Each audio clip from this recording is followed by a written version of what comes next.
Lulusan yang kita cetak nanti langsung bisa bekerja di. Kira-kira ini spesifikasi skillsnya lebih kemana gitu, itu ada. Pak, kejauhan Pak, kami nggak punya transport. Nah, kita juga punya. Apakah ada layanan informasi atau pengaduan Pak yang disediakan oleh Disnaker Transgi ini?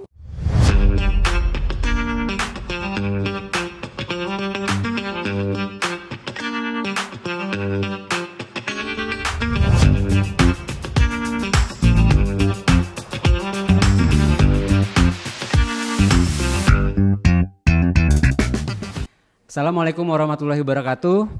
Halo Sobat PPID, selamat datang di episode ke-10 podcast Oke Sip, obrolan kekinian seputar informasi publik. Oke Sip, tempatnya kita menggali makna di balik headline, berdiskusi seputar keterbukaan informasi publik dan menyajikan fakta-fakta terkini dalam balutan obrolan santai. Jakarta sebagai pusat ekonomi dan bisnis memiliki tantangan tersendiri dalam menangani masalah pengangguran. Jumlah penduduk yang terus meningkat dan persaingan kerja yang semakin ketat membuat masalah pengangguran menjadi perhatian khusus pemerintah Provinsi DKI Jakarta. Oleh karena itu, di episode kali ini kami berkesempatan berbincang langsung dengan narasumber dari Dinas Tenaga Kerja Transmigrasi dan Energi atau Disnaker Transgi Provinsi DKI Jakarta untuk membahas strategi mengatasi pengangguran untuk mempersiapkan Jakarta sebagai kota global. Nah, bagaimana strategi pemerintah Provinsi DKI Jakarta dalam menekan angka pengangguran dan menciptakan tenaga kerja yang kompetitif di tingkat global? Lalu program apa saja yang telah dan akan dijalankan untuk memperluas akses lapangan kerja bagi masyarakat? Bersama saya Haris Sanjaya, semuanya akan kita bahas tuntas hanya di podcast Oke Sip, obrolan kekinian seputar informasi publik. Memudahkan akses informasi, mendukung transparansi, dan mendorong partisipasi aktif. Mari kita ikuti perbincangan kami dengan narasumber kali ini. Saat ini telah hadir bersama saya Bapak Hari Nugroho selaku Kepala Dinas Tenaga Kerja Transmigrasi dan Energi Provinsi DKI Jakarta. Selamat datang di podcast Oke Sip, Pak Hari. Bagaimana kabarnya Pak? Selamat datang Mas Hari. Kebetulan namanya sama nih. Sama ya Pak. Hari saya Hari Nugroho ya. Ini kita langsung aja ya Pak ya, kita ngobrol santai. Siang hari ini kira-kira yang mau kita bahas ini kan terkait dengan pengangguran ya Pak. Ya. Bagaimana strategi yang disiapkan Pemprov DKI Jakarta untuk penanggulangan pengangguran dan bagaimana hal ini bisa berkontribusi menjadikan kota Jakarta sebagai kota global yang kompetitif Pak? Ya. Baik, jadi kalau kita mau melihat strategi tentunya kita harus melihat data dulu ya. Kita lihat data dulu dari PRS Ketenagakerjaan per Agustus 2024 itu kita kalau lihat TPT tingkat pengangguran terbuka itu kita mengalami penurunan memang dari tahun 2023 dari persentase 6,53% turun ke 6,21%. Artinya secara tingkat pengangguran sudah menurun. Kalau kita ekivalenkan dengan angkanya itu hampir sekitar 16.504. 16.000. Ya, yang penganggurannya. Nah, tentunya ini menjadi pemikiran kita bersama bahwasanya kita harus bisa terus mengurangi angka pengangguran karena Dinas Tenaga Kerja dan Energi itu adalah mengemban tugas, mengentaskan kemiskinan dan mengurangi angka pengangguran. Nah, menjadi entry point-nya itu. Nah, tadi disampaikan strateginya. Nah, strateginya itu berarti kita apa? Kita harus melatih tenaga kerja kita atau adik-adik kita yang memang belum kesempatan untuk bekerja atau masuk nganggur itu kita latih dengan berbasis kompetensi. Kompetensi artinya apa? Kita didik dengan program dan kejuruan yang ada di tempat kami yaitu PPKD, Pusat Pelatihan Kerja Daerah itu. Kita didik sampai dia punya skill dan keterampilan sehingga dan tentunya berbasis kompetensi dan akhirnya nanti dia akan mendapatkan semacam sertifikat nanti yang memang sudah dilegalisir atau legalitas dari BNSP. Disahkan gitu ya Pak? Disahkan. Tentunya ini kan menjadi istilahnya pegangan dia untuk bisa melamar ke pekerjaan yang dituju. Nah, ini yang tentunya ini akan kita tingkatkan. Selain itu juga tidak hanya pelatihannya, tapi prasarana juga kita juga perbarui, kita modernisasi sehingga tempat pelatihan itu kita sesuaikan dengan kebutuhan apa yang dimaui oleh si perusahaan. Ya kan? Karena apa? Kalau udah kita bicara Jakarta menjadi kota global, kalau sarana prasarana maupun peralatannya untuk melatih skill orang itu masih jadul, masih kurang maju modern. Lah terus kita mau di Jakarta mau kota global seperti apa? Iya, makanya habis itu kita dari sisi prasarana, kelas, peralatan kita buat modern dan kita sesuaikan dengan Jakarta kota global. Sehingga apa yang kita latih nanti dan instrukturnya kita upgrading sehingga lulusan yang kita cetak nanti langsung bisa bekerja di perusahaan-perusahaan. Baik, perusahaan ini Pak ya, mungkin perusahaan nasional dan multinasional juga kali ya Pak. Betul, jadi kita sudah kolaborasi juga dengan beberapa perusahaan baik industri maupun perhotelan sehingga kita buat MOU untuk bisa setelah itu nanti tenaga kerja kita latih di tempat pelatihan kita langsung bisa diterima. Jadi ada link and match lah istilahnya, bahwasanya apa yang dibutuhkan perusahaan kita ada, jadi langsung bisa diterima. Langsung bisa. Nah tadi kan itu strategi ya Pak ya, udah disampaikan tadi oleh Pak Hari. Lalu mungkin kan ada jangka pendek dan jangka panjang Pak dalam menurunkan tingkat pengangguran di kota Jakarta ini. Nah kira-kira untuk strategi jangka pendek dan jangka panjangnya mungkin bisa dijelaskan sedikit Pak. Ya, tentunya kalau kita bicara strategi, jadi kan tadi udah sampaikan selain dari aspek SDM, kita tadi sampai aspek teknologi. Dan ketiga tentunya aspek ekonominya. Tadi sudah kita sebutkan dari sisi IT dan apa sudah, sekarang dari sisi jangka pendek, jangka panjang. Nah dari jangka pendek ya, begitu saya lihat program pelatihan dulu itu masih berbasis copy paste. Jadi setiap PPKD itu punya program sama semua dari PPKD Jakarta Pusat di setiap daerah, di setiap wilayah sama semua pusat, barat, timur, utara, selatan sama semua. Padahal kalau kita lihat karakteristik kondisi wilayah itu kan beda-beda. Contoh Jakarta Utara itu daerah pelabuhan, daerah pergudangan, daerah industri. Beda dengan karakteristik kota Jakarta Selatan maupun pusat, yang notabene dia daerah perkantoran dan perhotelan. Artinya apa? Berarti program pelatihan maupun program unggulan itu pasti beda. Nah, dari situ kita udah buat roadmap, langsung kita rubah program pelatihannya maupun sarana dan prasarannya. Dari Jakarta Utara langsung kita buat program unggulan. Oh di sana daerah pergudangan, daerah industri, daerah pelabuhan. Berarti harus apa?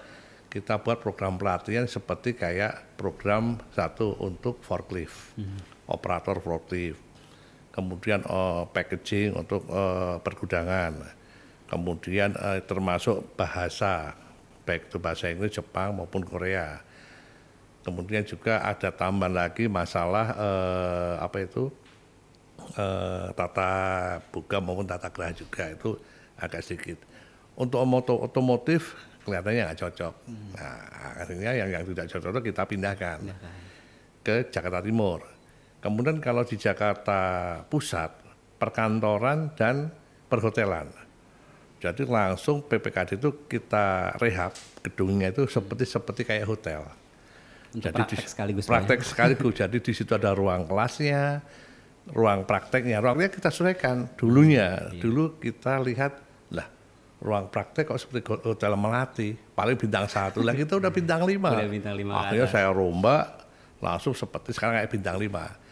Bisa dilihat nanti di Jakarta Pusat atau Jakarta Selatan itu kita udah punya kamar itu seperti Presiden Suite. Ada kelas deluxe, luxury, ada yang Presiden Suite. Seperti kayak di Hotel Borobudur maupun di Kempinski lah itu. Kita bisa adu nanti dari sisi peralatannya, bednya, aksesorisnya, bathtubnya, semua sama. Begitu nanti di ruang kelas adik-adik SMA, SMK atau yang masih menganggur itu kita didik, praktek, kita di ruang kelas langsung praktek. begitu praktek ya mereka lah udah nggak ragu lagi. Oh ternyata memang prakteknya sama. Lah ini yang menjadikan di perusahaan baik itu perhotelan maupun kantor itu langsung MOU dengan kita. Karena mereka juga senang. Udah ngelihat. Udah hasilnya begitu dididik dia nggak usah training lagi, dia langsung bisa ambil. Langsung bisa kerja. Makanya saya buat MOU, iya nih saya udah siapkan pelatihan yang modern, Anda begitu ini lulus Anda langsung pakai. Jadi simbiosis mutualisme. Di selain itu ada juga program barista ini yang lagi rame. Barista itu program unggulan juga. Banyak kafe ya Pak di Jakarta. Ya, kita dari mulai milih biji kopinya, merosting, udah ahli lah itu. Udah ahli. Mereka langsung table manner di situ, langsung menyajikan. Ya gitu. Jadi jangka pendek itu kita rubah program pelatihannya, prasarana maupun program unggulannya, ya kan. Kemudian untuk jangka panjangnya, memang kaitannya dengan program pelatihan udah semua sudah, sekarang jangka panjang. Jangka panjang itu artinya apa? Kita mensinkronkan orang-orang kita yang sudah dilatih itu masuk ke link ke beberapa perusahaan. Itu kayak di siap kerja. Kita integrasikan program itu dari program yang kita punya, kita integrasikan dengan kementerian maupun di dunia usaha. Kita sinergikan, kita melalui single dashboard. Dan nanti program siap kerja, kemudian Jacknaker Fest maupun job fair, macam-macam di situ. Supaya apa? Adik-adik kita yang kita latih itu nanti begitu dia selesai latihan bisa langsung siap kerja dan kemudian dia bisa melihat di dashboard, oh ternyata saya nanti bisa langsung kerja di sini nih ya gitu. Percepatan.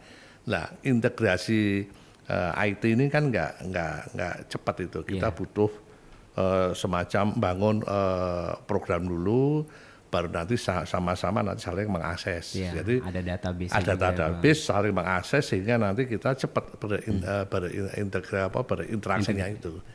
Integrasi dan lainnya Pak. Ya. Nah itu berarti Pak tadi pada saat penentuan wilayah-wilayah kira-kira ini spesifikasi skillsnya lebih kemana gitu, itu ada riset ya Pak sebelumnya Pak ya? Ada. Jadi kita buat analisa waktu itu. Analisa berdasarkan satu tata guna lahan, kedua karakteristik wilayah. Ketiga berdasarkan kualifikasi dari sisi perusahaan. Perusahaan itu apa? Oh ternyata banyak kan perusahaan manufacturing, oh perusahaan garment, oh perusahaan brandnya. Kita kelompokkan, lah berarti cocoknya di sini wilayah ini artinya program pelatihannya ini. Kita sesuaikan dengan karakteristik tadi itu sama kondisi maupun jenis perusahaannya. Dari situ akan kita plot, kita analisa, ya analisa SWOT lah, artinya apa yang perlu kita siapkan. Ternyata itu nanti yang pas yang di sana. Jadi dari sisi jam pelajaran, program sampai yang lain itu kita sudah kita sesuaikan. Jadi artinya nanti apa yang nanti kita latih outputnya jelas. Tidak kita merekrut banyak orang, tapi begitu kita selesai latihan banyak yang nganggur kan percuma. Jadi sekarang nggak kepake. Jadi sekarang ukurannya KPI. Iya KPI ada KPI dari semua kepala pusat PPKD. Begitu Anda menyerap orang yang kita dilatih, berarti apa nanti yang kita selesaikan lulus, dapat sertifikat, nanti yang terserah berapa persen. Gitu. Nah itu menjadi KPI dia sekarang. Ya. Nah berarti sebenarnya kan sudah ada beberapa program ya tadi Pak ya. Tadi Bapak juga udah menyampaikan beberapa program terkait dengan penanggulangan ini seperti yang tadi itu pelatihan gitu. Nah mungkin kira-kira strategi ataupun yang dilakukan oleh Disnaker Trans ya supaya tadi pelatihan-pelatihan tadi itu bisa menghasilkan tenaga-tenaga kerja yang siap bersaing skala global itu seperti apa Pak?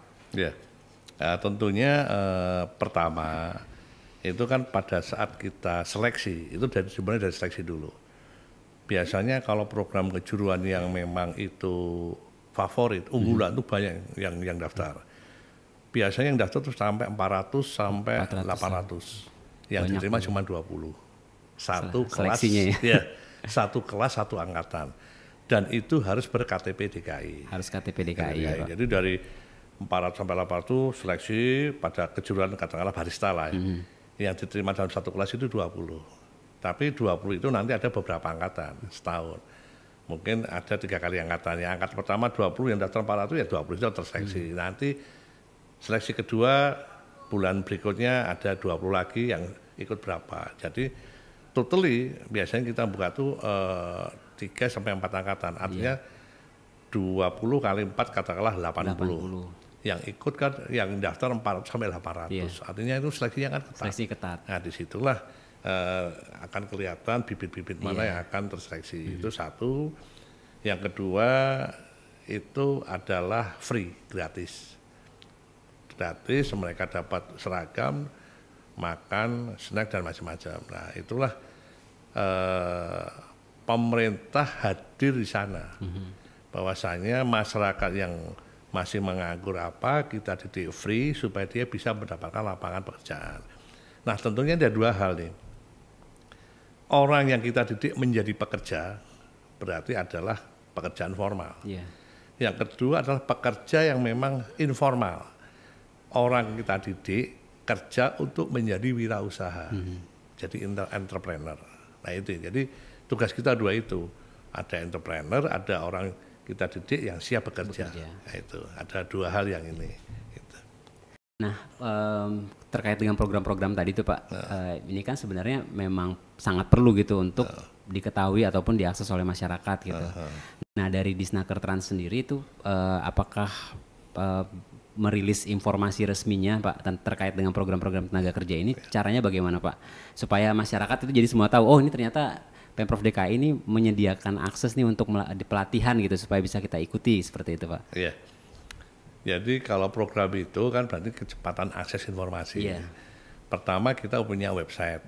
Ya, website itu tentunya kita sudah punya website Disnaker Trans Energi www.disnaker.go.id ada. Kemudian melalui IG juga ada, melalui Facebook ada, melalui Twitter ada. Jadi biasanya pada saat ada program pelatihan seleksi masuk udah kita share ke sana. Nah, broadcast juga ya Pak ya? Kita broadcast baik melalui web kita, juga melalui IG maupun Facebook juga kita nge-link ke Jakarta, ke Cek Karir itu juga ada, di Job Fair juga ada. Jadi nanti mereka akan bisa melihat, oh ternyata nanti setiap saya mau seleksi itu ada. Gitu. Dan kita juga kita berikan ke tempat-tempat gedung-gedung kita langsung datang ke sana juga bisa. Jadi kita cobakan seluas mungkin. Nah, nanti akan kita linkkan dengan kementerian juga.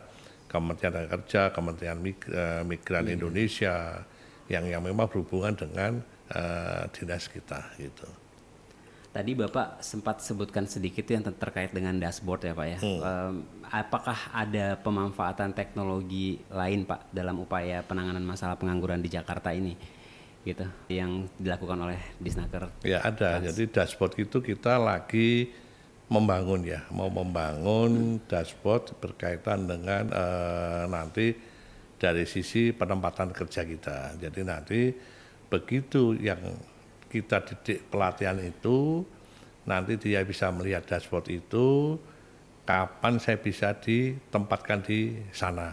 Jadi mereka akan saling berinterkoneksi bahwasanya oh saya lulusan ini, coba dari lulusan saya ini saya akan mengeklik, nanti akan keluar lowongan apa yang akan sesuai dengan saya. Nah, begitu ada ketemu itu informasi lowongan itu, dia apply dong, masuk. Begitu masuk, berapa lama dia akan bisa bekerja, proses itu. Proses nanti kali ke tempat end user pemakainya. Jadi makanya menginformasikan, oh iya, Anda akan kita proses selama sekian hari untuk bisa menjadi ini. Itu nanti gitu. Jadi udah pakai aplikasi. Aplikasi, jadi tidak semacam job seeker gitu ya. Benar. Jadi begitu orang tuh nggak ngelihat, wah saya begitu lulus, kapan ya saya bisa kerja? Terus saya mau lamar kemana ya? Nggak bingung gitu. Jadi mereka langsung mengisi tag sesuai dengan background dia, sesuai dengan keterampilan dia, akan muncul, dia akan ngisi, ketemu nanti di perusahaannya di sana, dari perusahaan sana akan menjawab, Anda bisa apply ke sini, kemudian Anda bisa tes di sini, Anda bisa bekerja di sini. Prosesnya kapan? Akan ada waktunya. Jadi itu akan asal memudahkan, itu kan butuh bangun sistem. Mau sistem itu ya kita bertahap sehingga nantinya itu akan mempermudah para pencari kerja. Selain manual, kita kan juga buka job fair kan. Job fair nanti tiap bulan di beberapa kecamatan, memang ini juga sesuai dengan programnya Pak Gubernur yang baru. memperluas kesempatan kerja, dan tentunya kedua yang belum terjangkau. Nah ini yang belum terjangkau orang masuk ke pusat pelatihan kita. Kan contoh jauh ya, contoh Jakarta Pusat. Jakarta Pusat itu tempat pelatihannya itu ada di Ben Hill. Sedangkan yang ada di Kemayoran, daerah Kebon Kosong lah, kemudian yang masih jauh lah. Pak, kejauhan Pak, kami nggak punya transport. Nah, kita juga punya. Oh tenang, kami punya namanya mobil training unit. MTU inilah yang nanti akan menuju ke Kemayoran. Nah MTU ini itu kita modifikasi, jadi seperti kayak bis kecil, bis 3/4 itu kita modifikasi. Di situ udah kita buat, contoh kamu mau pelatihan apa? Saya mau pelatihan otomotif, ada. Kamu mau pelatihan apa? Teknik pendingin AC, ada. Jadi kita udah bawakan alat untuk program pelatihan AC. Kamu mau pelatihan apa? Tata boga, tata geraha, ada. Di mobil itu ya Pak? Berarti udah ada. Alatnya. Jadi kita punya MTU itu ada 9 jenis. 9 jenis program kejuruan. Jadi baik jemput itu bola ya Pak? jemput bola. Ngelas bisa, teknik pendingin bisa, kemudian tata boga bisa, tata geraha bisa, kemudian barista bisa, komputer bisa, operator lab bahasa juga bisa. Itu semua udah kita dorong ya. Dorong ya Pak. Dan itu nanti kelasnya tidak 20 tapi 10 orang. Nah 10 orang itu kita didik di suatu tempat, umpamanya di kelurahan nih. Iya. Di mana nih? Ya udah di tempat gor pertemuan. Ya udah ke situ rame-rame 10 orang. Kita didik sampai dia bisa, oke, ya sudah. Nanti mobilnya kemana lagi? Kelurahan mana lagi, kemana lagi. Jadi menjangkau ke daerah-daerah pinggir yang memang dia tidak berkesempatan bisa hadir langsung ke tempat kerja kita. Takutnya jauh atau sulit ya Pak ya? Yes, jadi nggak harus stay di satu tempat, kita bisa jemput bola langsung ke lokasi-lokasi tempat calon pelatihan tadi ya Pak ya? Nah kemudian kalau terkait dengan keterlibatan sektor UMKM ataupun mungkin swasta Pak dalam penanggulangan pengangguran ini ya Pak ya, terutama mungkin mereka kan sebagai penyedia lapangan pekerjaannya nanti. Nah kira-kira kontribusi mereka seperti apa Pak? Ya, jadi memang kembali lagi tadi saya sudah sampaikan, kita tuh harus kita sesuaikan program pelatihan kita seperti Dudi Duker.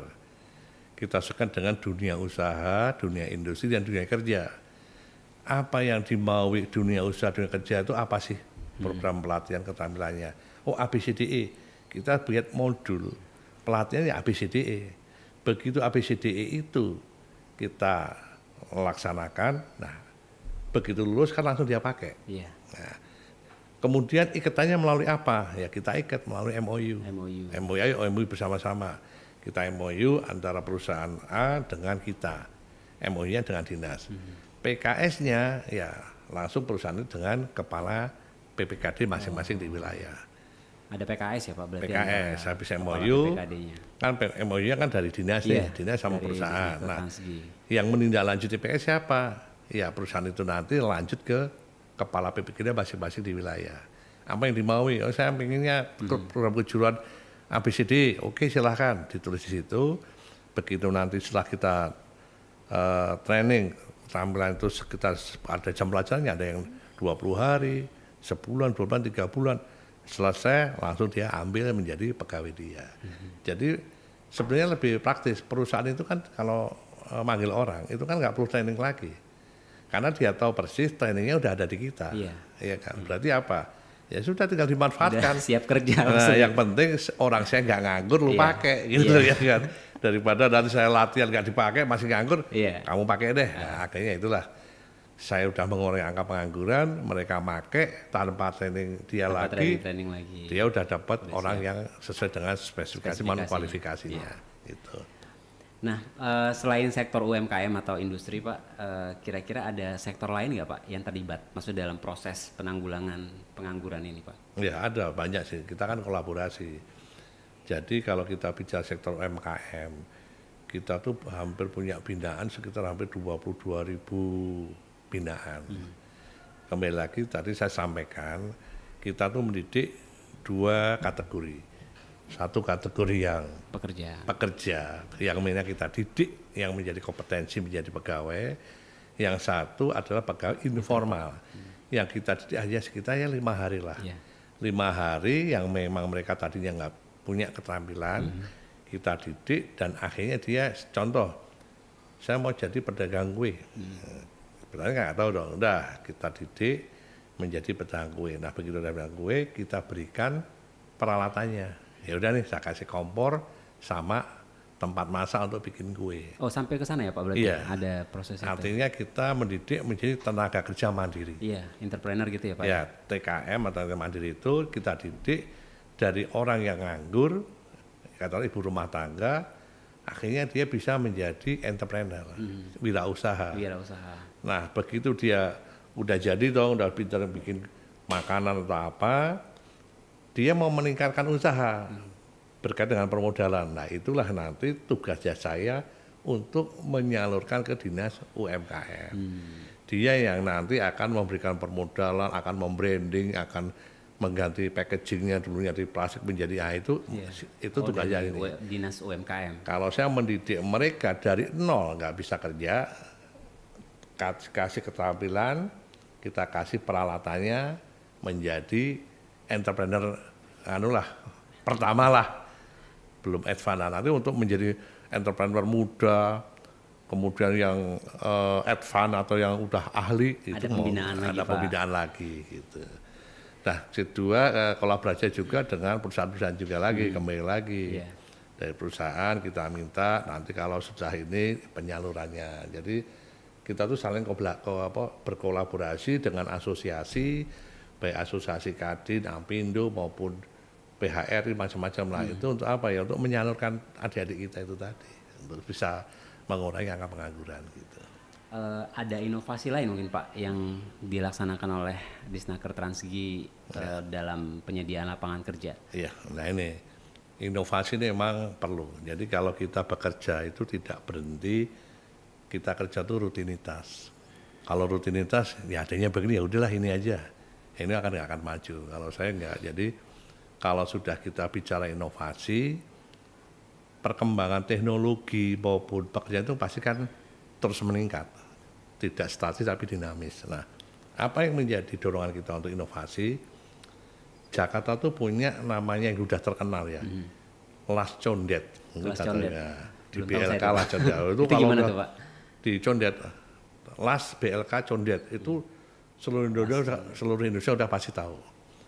Tapi apa begitu kita lihat itu menjadi program unggulan, tempatnya itu memprihatinkan.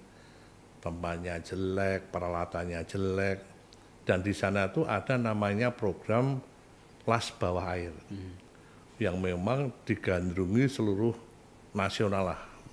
Karena apa? Begitu lulus dari situ Las Bawah Air itu langsung diambil oleh perusahaan asing, oil company, service company, Arab, Oman, Qatar udah pasti ngambil. Dan gajinya pun juga nggak kaleng-kaleng, bisa 50 juta itu.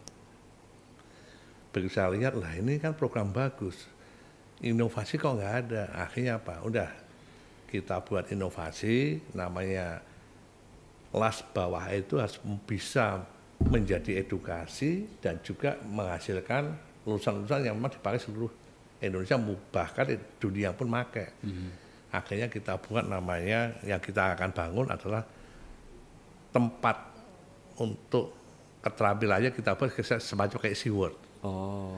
Tahu kan SeaWorld? Jadi orang nyemplung pakai peralatan scuba. Bisa dilihat gitu Pak? Bisa dilihat. Jadi menarik gitu ya. Menarik, dan dia langsung bisa ngelas dalam air. Kita ngelas aja pakai teknologi. Ini di air bisa ngelas lah itu loh. Jadi secara edukasi, secara profesionalisme saya itu akan terlihat. Nah ini yang menjadi program unggulan kita. Itu salah satu unggulan Pak ya, inovasi. Unggulan, makanya karena unggulan, bahkan nanti itu menjadi satu-satunya pelatihan yang ada di Indonesia. Tapi udah terkenal sampai ke global, ke luar negeri ya berarti justru Pak ya? Karena sudah terkenal ini, karena peralatannya sudah tidak relevan lagi, maka kita buat sekarang yang modern. Kita buat modern seperti kayak SeaWorld, jadi kelihatan orang nyelam harus ada sertifikat skubanya, begitu kelas juga ada punya sertifikat yang di dalam air, dan itu tersertifikat oleh BNSP, dan itu nanti akan internasional juga. Nah ini inovasi itu yang akan kita bangun, sehingga nanti melihat, oh ternyata Jakarta menjadi kota global itu memang benar, punya pusat pelatihan canggih yang memang dipakai seluruh Indonesia gitu. Nah Pak, selanjutnya mungkin apakah ada layanan informasi atau pengaduan Pak yang disediakan oleh Disnaker Transgi nih untuk masyarakat kalau misalnya ada yang mau bertanya tentang program-program yang disediakan ataupun mungkin mereka malah mengadukan nih apakah atau melaporkan terkait masalah pekerjaan atau ketenaga kerjaan maksud saya. Ya, seperti tadi saya sampaikan bahwasanya untuk informasi apapun kita udah punya lewat web. Ya, web kita, website kita udah ada. Nah, sama juga untuk hal pengaduan. Kita buka di web kita juga ya www.disnakertransgi.go.id itu ada di sana. Kemudian melalui IG, Instagram maupun Facebook media ada sosial, ya, media sosial sampai Twitter. Kemudian melalui Jaki juga. Nah, kita gabung ke Pemprov DKI yang sudah terintegrasi ya Pak? Kalau sudah dengan terintegrasi ya? Dengan Jaki, mungkin Clue atau apalagi itu yang udah terintegrasi lah dengan CRM, itu dengan Pemprov DKI sehingga kita terintegrasi. Jadi kalau ada pengaduan pun muncul di sana langsung terintegrasi, langsung kita jawab. Baik melalui Jaki, CRM maupun melalui website kita, udah pasti langsung bisa kita jawab segera gitu. Ada tim khusus Pak yang akan menjawab teman-teman mungkin yang sekarang bertanya. Inovasi lagi. Selama ini kan dinas kita itu adalah menaungi 4 kementerian. Coba 4 kementerian. Kementerian Tenaga Kerja, Kementerian Migran, Pelindungan Tenaga Kerja Migran di Indonesia, luar negeri. Kementerian Transmigrasi, Kementerian ESDM, Energi. Jadi 4 kementerian. Jadi emang gini nah. Mengampu 4 ya Pak? Mengampu 4. Saya lihat loh kok nggak ada dashboard, nggak ada comment center. Akhirnya wah ini harus nih. Makanya tahun kemarin saya bangun namanya comment center. Oh, udah ada comment center. Sudah ada comment center, bisa terpantau semua. Sudah terpantau. Saya bangun comment center, namun Pusdatin belum terbentuk. Tapi nggak apa-apa, yang penting kita buat comment center sehingga akan kita melihat. Nah tahun ini kita buat dashboardnya. Dashboard itu nanti akan nge-link dari 4 kementerian ke kita. Jadi nanti akan kita butuh data apa cepat. Selama ini kan butuh data ketenagakerjaan lama, data energi lama, data ini lama. Akhirnya kita sinergikan melalui comment center. Dan sistem kita bangun tahun ini, mudah-mudahan tahun ini Pusdatin terbentuk. Karena kalau dinas yang mempunyai 4 kementerian, kalau nggak ada Pusdatin juga babak belur. Benar nggak? Makanya kita buat dashboard sehingga nanti semuanya akan terintegrasi. Bisa terintegrasi dan terpantau dengan mudah. Yes, gitu, Pak, ya, karena ada dashboard. Penanganan juga cepat gitu. Terakhir mungkin Pak, satu pertanyaan terakhir. Atau mungkin dari Bapak terakhir ini bukan pertanyaan ya, tapi lebih kepada kira-kira Bapak apakah ada yang mau disampaikan nih mungkin ke warga Jakarta mungkin yang akan menyaksikan ini ya juga ya. Pesan-pesannya mungkin ke warga Jakarta terkait dengan pelatihan-pelatihan ataupun program-program yang sudah disediakan oleh Disnaker Transgi Pak. Silakan Pak. Baik, terima kasih. Jadi nanti buat warga ya DKI Jakarta khususnya, karena memang Dinas Tenaga Kerja Energi ini mempunyai kewajiban untuk mengentaskan kemiskinan dan mengurangi angka pengangguran. Jadi adik-adik atau teman-teman yang memang belum punya kesempatan bekerja atau mungkin sudah bekerja di PHK, mau meningkatkan keterampilannya kembali, kami buka peluang sebesar-besarnya. Jadi kami punya 5 pusat pelatihan kerja daerah, ya, masing-masing 5 wilayah ada, ya, Jakarta Barat, Timur, Utara, Selatan, dan pusat itu semuanya ada.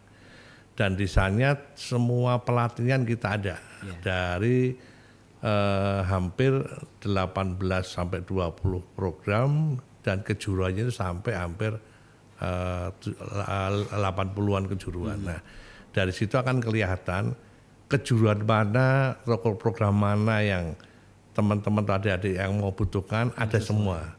Di website maupun di IG maupun di Facebook. Silahkan mendaftar, akan kita seleksi dan memang harus KTP DKI. KTP Jakarta. Nah, kalau udah KTP DKI monggo silahkan kita seleksi dan kita juga udah punya hubungan dengan perusahaan-perusahaan. Jadi begitu kita latih, tentunya kita akan salurkan juga bisa bekerja.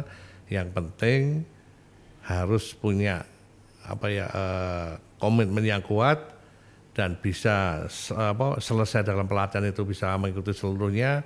Insya Allah sih bisa langsung bekerja. Iya. Gitu. Baik, terima kasih, ini sangat banyak informasi yang kita dapat ya, terutama mungkin teman-teman warga Jakarta khususnya ya. Tadi sudah disampaikan sangat banyak kesempatan yang disediakan oleh Pemprov DKI Jakarta gitu untuk teman-teman bisa ikuti pelatihan-pelatihan ataupun kesempatan-kesempatan kerja ya Pak ya nanti ya yang akan terbuka ke depannya. Terima kasih Pak Hari, Pak Kepala Disnaker Transgi Provinsi DKI Jakarta telah hadir di podcast kita kali ini. Sobat PPID, kira-kira ke depannya kita perlu bahas topik apa lagi nih? Tulis di kolom komentar ya. Sampai jumpa di podcast Oke Sip selanjutnya. Obrolan kekinian seputar informasi publik. Terima kasih untuk partisipasinya. Jangan lupa untuk terus mengikuti perkembangan terkini melalui sumber informasi resmi dan terpercaya. Keterbukaan informasi publik, publik harus tahu.